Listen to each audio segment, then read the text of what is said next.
America ಮತ್ತು Iran ನಡುವೆ ಯಾವುದೇ ರೀತಿ ಶಾಂತಿ ಸಂಧಾನ ಆಗಬಾರದು.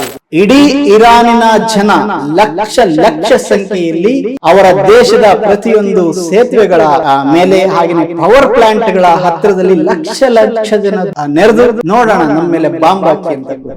ಆತ್ಮೀಯ ವೀಕ್ಷಕರೇ, ಕನ್ನಡ ಪ್ಲಾನೆಟ್ ನ ಸ್ಟ್ರೈಟ್ ಪಾಯಿಂಟ್ ಕಾರ್ಯಕ್ರಮಕ್ಕೆ ಸ್ವಾಗತ.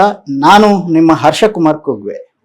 ಕಳೆದ 40 ದಿನಗಳಿಂದ ಇಡೀ ಜಗತ್ತು ಒಂದ್ ರೀತಿ ಉಸಿರು ಬಿಗಿ ಹಿಡಿದು ನೋಡ್ತಾ ಇದ್ದಂತಹ ಒಂದು ಯುದ್ಧ ಮೊನ್ನೆ ಪಾಕಿಸ್ತಾನದ ಮಧ್ಯಸ್ಥಿಕೆಯಲ್ಲಿ ಡೊನಾಲ್ಡ್ ಟ್ರಂಪ್ ಮತ್ತು ಇರಾನ್ನ ಪ್ರತಿನಿಧಿಗಳು ಒಂದು ಕದನ ವಿರಾಮಕ್ಕೆ, ಒಂದು ತಾತ್ಕಾಲಿಕವಾದಂತಹ 2 ವಾರಗಳ ಶಾಂತಿ ಸಂಧಾನಕ್ಕೆ ಬರೋದ್ರ ಮೂಲಕ ಈ ಯುದ್ಧ ಕೊನೆಗೊಳ್ತು. ಇನ್ನೇನು ಒಳ್ಳೆ ರೀತಿಯಿಂದ ಮತ್ತೆ ಸಂಬಂಧಗಳು ಸರಿ ಹೋಗ್ತವೆ ಅಂತ ನಾವೆಲ್ಲ ಆಶಿಸ್ತಾ ಇದ್ವಿ. ಆದರೆ ಮತ್ತೆ ದಿಢೀರಂತ ನಿನ್ನೆ ಇಸ್ರೇಲ್ ಲೆಬನಾನ್ ಮೇಲೆ ಭೀಕರವಾದ ದಾಳಿಯನ್ನು ನಡೆಸಿದೆ. ಗಾಜಾದಲ್ಲಿ ಒಬ್ಬ ಜರ್ನಲಿಸ್ಟ್ ಮೇಲೆ ಕೂಡ ಹಲ್ಲೆ ಮಾಡಿ ಕೊಲೆ ಮಾಡಿದೆ. ಆದರೆ ಲೆಬನಾನ್ ಅಲ್ಲಿ ಇಸ್ರೇಲ್ ಮಾಡಿರ್ತಕ್ಕಂತಹ ದಾಳಿ ಇದೆಯಲ್ಲ, ಕೇವಲ 10 ನಿಮಿಷಗಳಲ್ಲಿ 100 ಕಡೆ ಬಾಂಬ್ಗಳನ್ನ ಸುರಿಮಳೆಯನ್ನ ಸುರಿಸಿ 100 ಜನ ಅಮಾಯಕರನ್ನ, ಹೆಣ್ಣು ಮಕ್ಕಳನ್ನ, ಮಹಿಳೆಯರನ್ನ ಹತ್ಯೆ ಮಾಡಿದೆ. ಒಂದು ರೀತಿ ನರಮೇಧವನ್ನೇ ಮಾಡಿದೆ. ಈ ನಂತರದಲ್ಲಿ ಮತ್ತೆ ಪರಿಸ್ಥಿತಿ ಬಿಗಡಾಯಿಸಿದೆ.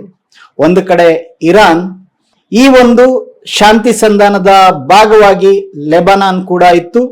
ಲೆಬನಾನ್ ಸೇರಿದಂತೆ ಈ ಅರಬ್ ಕೊಲ್ಲಿ ದೇಶಗಳಲ್ಲಿ ಶಾಂತಿಯನ್ನ ಪರ್ಮನೆಂಟ್, ಶಾಶ್ವತವಾಗಿ ಶಾಂತಿಯನ್ನ ತರುವಂಥದ್ದು ಈ ಒಂದು ಮಾತುಕತೆಗಳಲ್ಲಿ ಒಂದು ಷರತ್ತಾಗಿ ವಿಧಿಸಲಾಗಿತ್ತು ಅಂತ ಇರಾನ್ ಹೇಳ್ತಾ ಇದ್ರೆ, ಈಗ ಅಮೆರಿಕ ಮತ್ತೆ ಪೇಜ್ ಚೇಂಜ್ ಮಾಡಿ ಇಲ್ಲ ಲೆಬನಾನ್ ಅನ್ನ ನಾವು ಸೇರಿಸಿಲ್ಲ ಅಂತ ಹೇಳ್ತಾ ಇದೆ. ಆದ್ರೆ ಮೊನ್ನೆ ಇದರಲ್ಲಿ ಸಂಧಾನಕಾರನಾಗಿ ಭಾಗವಹಿಸಿದ್ದ ಪಾಕಿಸ್ತಾನ ಮಾಡಿರ್ತಕ್ಕಂತಹ ಒಂದು ಟ್ವೀಟ್ ಅಥವಾ ಅದು ಸಲ್ಲಿಸಿರ್ತಕ್ಕಂತಹ ಸಂದೇಶದ ಮೂಲಕ ಬಹಳ ಸ್ಪಷ್ಟವಾಗಿದೆ, ಲೆಬನಾನ್ ಒಳಗೊಂಡಂತೆ ಎಲ್ಲ ಕಡೆ ಶಾಂತಿಯನ್ನ ತರುವಂತದ್ದು ಈ ಮಾತುಕತೆಯ ಭಾಗ ಅಂತ ಹೇಳಿ. ಈ ನಡುವೆ ಇಸ್ರೇಲ್ನ ಪ್ರಧಾನಿ ಬೆಂಜಮಿನ್ ನೇತನ್ಯಾಹು ಈ ಒಂದು ಶಾಂತಿ ಮಾತುಕತೆಯಲ್ಲಿ ಲೆಬನಾನ್ ನಾವು ಸೇರಿಸೋದಿಲ್ಲ ಅಂತ ಹೇಳಿದ್ದಾರೆ. ಹಾಗಾಗಿ ನಾವು ಅಂದ್ರೆ ಈ ಒಂದು ಮಾತುಕತೆ ಏನೇ ನಡೆದ್ರೂ ಕೂಡ ನಾವು ಲೆಬನಾನ್ ಮೇಲೆ ಇಸ್ರೇಲ್ ದಾಳಿ ನಡೆಸ್ತಾನೆ ಹೋಗ್ಬೋದು ಅಂತೇಳಿ ಅವರು ಒಂದು ಸಂದೇಶವನ್ನ ಕೊಟ್ಟಿದ್ದಾರೆ. ಆದ್ರೆ ಇಡೀ ಅಂತಾರಾಷ್ಟ್ರೀಯ ಸಮುದಾಯ ಈ ವಿಷಯದಲ್ಲಿ ಹೇಳ್ತಾ ಇರೋದಿಷ್ಟೇ, ನಿಜವಾಗಿ ಈ ಒಂದು ಶಾಂತಿ ಮಾತುಕತೆಗಳು, ಶಾಂತಿ ಸಂಧಾನಗಳು ಯಶಸ್ವಿ ಆಗ್ಬೇಕು ಅಂತ ಇದ್ರೆ ಇದರಲ್ಲಿ ಲೆಬನಾನ್ ಅನ್ನ ಸೇರಿಸ್ಕೊಳ್ಳೇಬೇಕು ಅಂತ ಹೇಳಿ. ಮುಖ್ಯವಾಗಿ ಆಸ್ಟ್ರೇಲಿಯಾದ ಪ್ರಧಾನಿ ಈ ಬಗ್ಗೆ ಹೇಳಿದ್ದಾರೆ. ಹಾಗೇನೆ ಫ್ರಾನ್ಸ್ನ ಅಧ್ಯಕ್ಷ ಎಮ್ಯಾನ್ಯುಯಲ್ ಮ್ಯಾಕ್ರನ್ ಕೂಡ ಇದನ್ನ ಸ್ಪಷ್ಟವಾಗಿ ಹೇಳಿದ್ದಾರೆ. ಈ ಮಾತುಕತೆಯಲ್ಲಿ ನಾವು ಲೆಬನಾನ್ ಅನ್ನ ಇಶ್ಯೂ ಕೂಡ ತಗೋಬೇಕು, ಲೆಬನಾನ್ ಅಲ್ಲಿ ಕೂಡ ಶಾಂತಿ ತಕ್ಷಣದಲ್ಲಿ ಶಾಂತಿ ಜಾರಿಗೆ ಬರಬೇಕು, ಅಂದ್ರೆ ಇಸ್ರೇಲು ಲೆಬನಾನ್ ಅಲ್ಲಿ ಮಾಡ್ತಕ್ಕಂಥ ದಾಳಿಯನ್ನ ನಿಲ್ಲಿಸಬೇಕು ಅನ್ನೋದನ್ನ ಹೇಳ್ತಾ ಇದ್ದಾರೆ. ಪ್ರಿಯ ವೀಕ್ಷಕರೇ, ನಿನ್ನೆ ಈ ಶಾಂತಿ ಮಾತುಕತೆಯ ಸುದ್ದಿಗಳು ಹೊರಗೆ ಬರ್ತಾ ಇದ್ದ ಹಾಗೆ ಅಮೆರಿಕದ ಟ್ರಂಪ್ ಸರ್ಕಾರದಲ್ಲಿ ಬಹಳ ದೊಡ್ಡ ಹುದ್ದೆಯಲ್ಲಿದ್ದು ಕೌಂಟರ್ ಟೆರರಿಸಂ ಇಲಾಖೆಯಲ್ಲಿ ನಿರ್ದೇಶಕರಾಗಿದ್ದಂತಹ ಜೋ ಕೆಂಟ್ ಅವರು ಈ ಯುದ್ಧದ ಸಂದರ್ಭದಲ್ಲಿ ರಾಜೀನಾಮೆ ಕೊಟ್ಟಿದ್ರು.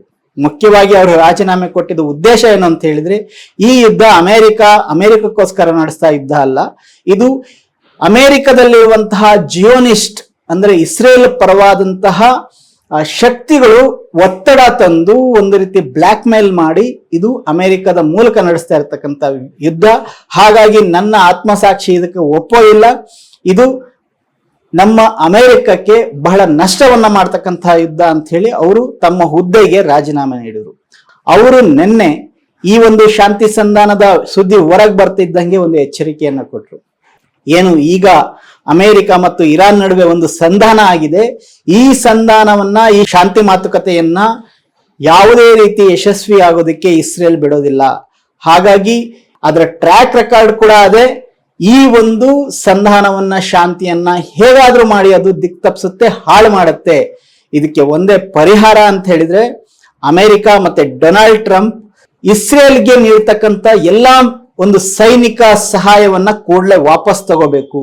ಹಾಗಾಗಿ ಇಸ್ರೇಲ್ ಮಾಡ್ತಾ ಇರತಕ್ಕಂತಹ ಯಾವುದೇ ದಾಳಿಗಳಲ್ಲಿ ಅಮೆರಿಕ ಯಾವುದೇ ರೀತಿಯಿಂದನೂ ಭಾಗವಹಿಸಬಾರದು, ಮತ್ತೆ ಇಸ್ರೇಲಿಗೆ ಎಲ್ಲ ರೀತಿಯ ಬೆಂಬಲವನ್ನು ವಾಪಸ್ ತಗೋಬೇಕು.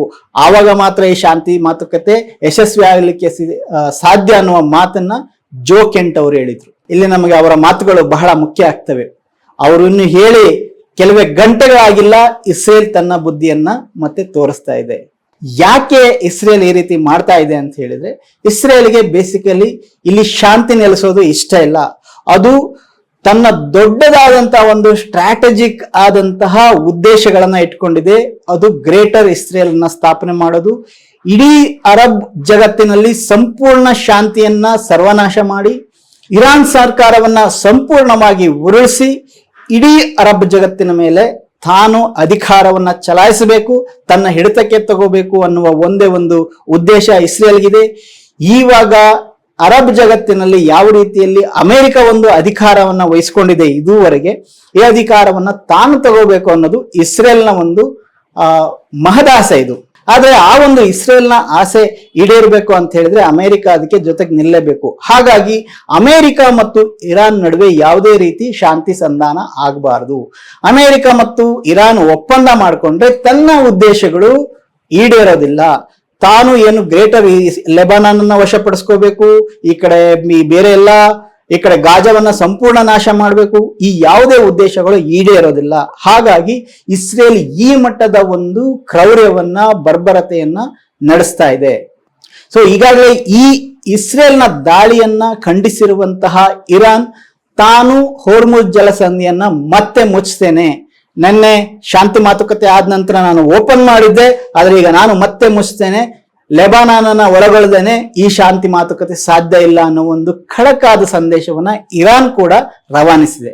ಪ್ರಿಯ ವೀಕ್ಷಕರೇ, ನೀವೆಲ್ಲ ಗಮನಿಸಿರ್ಬೋದು, ಈಗ 2 ದಿನಗಳ ಹಿಂದೆ ಎಂತಹ ಒಂದು ಗಂಭೀರವಾದಂತಹ ಎಂತಹ ಒಂದು ಆತಂಕದ ಸ್ಥಿತಿ ಇಡೀ ಜಗತ್ತಿನಲ್ಲಿ ಒಂದು ಸೃಷ್ಟಿಯಾಗಿತ್ತು ಅಂತ ಹೇಳಿ.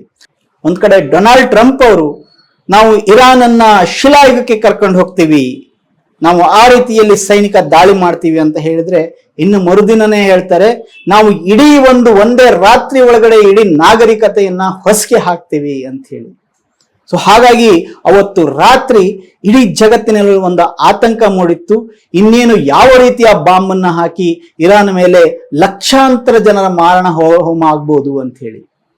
ಆದ್ರೆ ಯಾವಾಗ ಡೊನಾಲ್ಡ್ ಟ್ರಂಪ್ ಈ ರೀತಿಯ ಒಂದು ಯುದ್ಧ ಅಪರಾಧವನ್ನ, ಅದು ಇನ್ನೂ ಅಪರಾಧ ಮಾಡೋದಕ್ಕಿಂತ ಮುಂಚೆನೆ ಅನೌನ್ಸ್ ಮಾಡಿ, ಘೋಷಣೆ ಮಾಡಿ, ನಾನು ಸಂಪೂರ್ಣ ನಾಶ ಮಾಡ್ತೀನಿ ಒಂದು ದೇಶವನ್ನ, ಒಂದು ಸಾರ್ವಭೌಮ ದೇಶವನ್ನ ಅನ್ನೋ ಒಂದು ಎಚ್ಚರಿಕೆಯನ್ನ ಕೊಟ್ಟಾಗ, ನಿಮ್ಮಲ್ಲಿರ್ತಕ್ಕಂತಹ ಎಲ್ಲ ಬ್ರಿಡ್ಜ್ಗಳನ್ನ, ಎಲ್ಲ ಸೇತುವೆಗಳನ್ನ, ಎಲ್ಲ ಪವರ್ ಪ್ಲಾಂಟ್ಗಳನ್ನ ಉಡಿಸ್ ಮಾಡ್ತೀವಿ ಅಂತ ಹೇಳಿದಾಗ ಅವ್ರು ಏನ್ ಅನ್ಕೊಂಡಿದ್ರು ಅಂತ ಹೇಳಿದ್ರೆ, ಹೆದರ್ಕೊಂಡು ಕಾಲಿಡ್ಕೊಂಡು ಬಿಡ್ತಾರೆ ಅಂತ ಬಹುಶಃ ಯೋಚನೆ ಮಾಡಿದಿರ್ಬೋದು.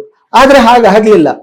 ಅದಕ್ಕೆ ವಿರುದ್ಧವಾಗಿ ಇಡೀ ಇರಾನಿನ ಜನ ಲಕ್ಷ ಸಂಖ್ಯೆಯಲ್ಲಿ ಅವರ ದೇಶದ ಪ್ರತಿಯೊಂದು ಸೇತುವೆಗಳ ಮೇಲೆ, ಹಾಗೆಯೇ ಪವರ್ ಪ್ಲಾಂಟ್ಗಳ ಹತ್ತಿರದಲ್ಲಿ ಲಕ್ಷ ಜನ ನೆರೆದು ನೋಡೋಣ ನಮ್ಮ ಮೇಲೆ ಬಾಂಬ್ ಹಾಕಿ ಅಂತ ಕೂತ್ರು. ಸಂಗೀತಗಾರರು ಹೋಗಿ ಅಲ್ಲಿ ತಮ್ಮ ಸಂಗೀತವನ್ನ ಹಾಡೋಕ್ ಶುರು ಮಾಡಿದ್ರು, ತಮ್ಮ ಸಂಗೀತ ವಾದ್ಯಗಳನ್ನ ನುಡ್ಸಕ್ ಶುರು ಮಾಡಿದ್ರು. ಅಂದ್ರೆ ಇರಾನಿನ ಕೋಟ್ಯಂತರ ಜನತೆ ಯಾವುದೇ ರೀತಿಯೂ ಕೂಡ ಭಯ ಪಡದೇನೆ ಅಥವಾ ವಿಚಲಿತರಾಗ್ದೇನೆ ನಾವು ಎದುರಿಸ್ತೀವಿ, ನೋಡೋಣ ತಾಕತ್ತಿದ್ರೆ ನಮ್ಮ ಮೇಲೆ ದಾಳಿ ಮಾಡಿ ಅಂತ ಹೇಳಿ ನಿರಾಯುಧರಾದಂತ, ನಾವಿಲ್ಲಿ ಇರಾನ್ನ ಸೈನ್ಯದ ಬಗ್ಗೆ ಮಾತಾಡ್ತಾ ಇಲ್ಲ. ಸೈನ್ಯ ಮೊದಲಿಂದನೂ ಹೇಳ್ತಾ ಇದೆ ನಾವು ಎಂತ ಪರಿಸ್ಥಿತಿ ಬಂದು ಎದುರಿಸ್ತಾ ಇದೀವಿ ಅಂತ ಹೇಳಿ. ಆದ್ರೆ ಸಾಮಾನ್ಯ ಜನ, ಸಾಮಾನ್ಯ ಗಂಡಸರು, ಹೆಂಗಸರು, ಮಕ್ಕಳು ಅಮೆರಿಕದ ಎಂತಹದೇ ದಾಳಿಯನ್ನ ನಾವು ಎದುರಿಸ್ತೀವಿ, ಒಟ್ಟಾಗಿ ಎದುರಿಸ್ತೀವಿ ಅಂತ ಹೇಳಿ ಒಂದು ಅಪರೂಪದ ಅಥವಾ ಒಂದು ಅಭೂತಪೂರ್ವವಾದಂತಹ ಒಗ್ಗಟ್ಟನ್ನ ತೋರಿಸಿದ್ರಲ್ಲ, ಅದು ನಿಜವಾಗಿಯೂ ಡೊನಾಲ್ಡ್ ಟ್ರಂಪ್ ಮತ್ತೆ ಇಡೀ ಅಮೆರಿಕದ ಒಂದು ಯುದ್ಧದಾಹಿ ಏನು ಈ ನಾಯಕರುಗಳಿದ್ರು ಅವರ ಒಂದು ಎದೆಯನ್ನ ನಡುಗಿಸಿತ್ತು. ಅಷ್ಟು ಸುಲಭಕ್ಕೆ ಇವರನ್ನ ಹೆದರಿಸೋದಕ್ಕೆ ಸಾಧ್ಯ ಇಲ್ಲ ಅಂತ ಹೇಳಿ. ಬಹುಶಃ ಆ ಕಾರಣಕ್ಕೇನೆ ಅವರಿಗೆ ಈ ಒಂದು ಯುದ್ಧದಿಂದ ಹಿಂದೆ ಸರಿಯೋದು ಅನಿವಾರ್ಯ ಆಗಿತ್ತು. ಅಮೆರಿಕಕ್ಕೆ ಬೇರೆ ದಾರಿನೇ ಇರಲಿಲ್ಲ. ಹೀಗಾಗಿ ಈ ಶಾಂತಿ ಸಂಧಾನಕ್ಕೆ ಅದು ಒಪ್ಕೊಳ್ಳೇಬೇಕಾಗಿತ್ತು. ಡೊನಾಲ್ಡ್ ಟ್ರಂಪ್ ಅವರು ಸ್ಪಷ್ಟವಾಗಿ ಹೇಳಿದ್ರು, ಇರಾನ್ ನಮಗೆ 10 ಕಂಡೀಷನ್ಗಳನ್ನ ಹಾಕಿದೆ, ಆ ಕಂಡೀಷನ್ಗಳನ್ನ ಆಧಾರವಾಗಿ ಇಟ್ಕೊಂಡು ಶಾಂತಿ ಮಾತುಕತೆ ನಡೆಯುತ್ತೆ ಅಂತ ಹೇಳಿ. ಅದೇ ಪ್ರಕಾರವಾಗಿ ಪಾಕಿಸ್ತಾನ ಆಯ್ತು, ಶಾಂತಿ ಮಾತುಕತೆ ನಮ್ಮ ಇಸ್ಲಾಮಾಬಾದಲ್ಲೇ ನಡೀಲಿ, ಏಪ್ರಿಲ್ 10ನೇ ತಾರೀಕು ನಡೀಲಿ, ಎಲ್ಲಾ ರೀತಿಯ ಇದರಲ್ಲಿ ಪಾರ್ಟಿ ಆಗಿರ್ತಕ್ಕಂತಹ ಎಲ್ಲಾ ನಾಯಕರುಗಳು ಬರ್ಲಿ ಅವತ್ತು ಅಂತ ಹೇಳಿ ಅದು ಕೂಡ ಆಹ್ವಾನವನ್ನ, ಸೊ ಈ ಸಭೆಯನ್ನ ಪಾಕಿಸ್ತಾನದಲ್ಲೇ ಮಾಡೋದಿಕ್ಕೆ ಅದು ಎಲ್ಲ ಅರೇಂಜ್ಮೆಂಟ್ ಅನ್ನು ಕೂಡ ಮಾಡ್ಕೊಂಡಿದೆ. ಸೊ ಈ ನಡುವೆ ಈಗ ಮತ್ತೆ ದಾಳಿ ಶುರುವಾಗಿದೆ, ಮತ್ತೆ ಈ ಸ್ಟ್ರೇಟ್ ಆಫ್ ಹೋರ್ಮುಜ್ ಮತ್ತೆ ಮುಚ್ಚಿದ್ರೆ ಮತ್ತೊಂದು ರೀತಿಯ ಆತಂಕಗಳು, ಮತ್ತೊಂದು ರೀತಿಯ ಈ ಯುದ್ಧದ ಆತಂಕಗಳು ಶುರುವಾಗುತ್ತೆ, ಮತ್ತೆ ಸಮಸ್ಯೆ ಶುರುವಾಗುತ್ತೆ. ಆದರೂ ಕೂಡ ಬಹುಶಃ ಇಡೀ ಜಗತ್ತಿನ ಎಲ್ಲಾ ದೇಶಗಳು ಒಂದು ಒತ್ತಡವನ್ನ ತಂದು ಇಸ್ರೇಲ್ ಅನ್ನ ಸ್ವಲ್ಪ ಹದ್ದುಬಸ್ತಲ್ಲಿಟ್ಟು ಬಹುಶಃ 10ನೇ ತಾರೀಕು ಈ ಮಾತುಕತೆಗಳು ನಡಿಬಹುದು, ನಡೆಯುತ್ತೆ ಅಂತ ನಾವೆಲ್ಲ ಆಶಿಸೋಣ. ಯಾಕೆ ಅಂತ ಹೇಳಿದ್ರೆ ಈ ಯುದ್ಧ ಕೇವಲ ಇರಾನ್ಗೆ ಅಥವಾ ಕೇವಲ ಅಮೆರಿಕಕ್ಕೆ, ಇಸ್ರೇಲ್ಗೆ ಬಾಧಿಸುವಂಥದ್ದಲ್ಲ. ಇದರಿಂದ ನಷ್ಟಕ್ಕೆ ಒಳಗಾಗಂಥದ್ದು ಇಡೀ ಪ್ರಪಂಚದ ಪ್ರತಿಯೊಂದು ದೇಶಗಳು ಕೂಡ ಪ್ರತ್ಯಕ್ಷವಾಗಿ ಮತ್ತು ಪರೋಕ್ಷವಾಗಿ ಇದರಿಂದ ಬಹಳಷ್ಟು ನಷ್ಟವನ್ನು ಅನುಭವಿಸಬೇಕಾಗುತ್ತೆ. ಆರ್ಥಿಕತೆ ಹಾಳಾಗುತ್ತೆ, ಇದರಿಂದ ಸಾಕಷ್ಟು ಕಷ್ಟ, ನಷ್ಟ, ನೋವು, ಸಾವು ನೋವು ಎಲ್ಲದೂ ಕೂಡ ಸಂಭವಿಸುತ್ತೆ. ಆರ್ಥಿಕತೆಗಳು ಕುಸಿದು ಹೋಗುತ್ತೆ. ಇವತ್ತಿನ ಪರಿಸ್ಥಿತಿಯಲ್ಲಿ ಈ ರೀತಿ ಆಗೋದು ಬೇಡ ಅಂತ ಹೇಳ್ತಾ ಇಸ್ರೇಲ್ಗೆ ಸ್ವಲ್ಪ ಬುದ್ಧಿ ಬರಲಿ ಮತ್ತು ಅಮೆರಿಕ ಈ ವಿಷಯದಲ್ಲಿ ಒಂದು ಗಟ್ಟಿ ನಿಲುವನ್ನ ತಗೊಳ್ಳಿ ಅಂತ ಆಶಿಸ್ತಾ ಈ ಕಾರ್ಯಕ್ರಮ ವೀಕ್ಷಿಸಿದ್ದಕ್ಕೆ ನಿಮಗೆಲ್ಲ ಧನ್ಯವಾದಗಳು. ಮತ್ತೆ ನೋಡ್ತಾ ಇರಿ ಕನ್ನಡ ಪ್ಲಾನೆಟ್.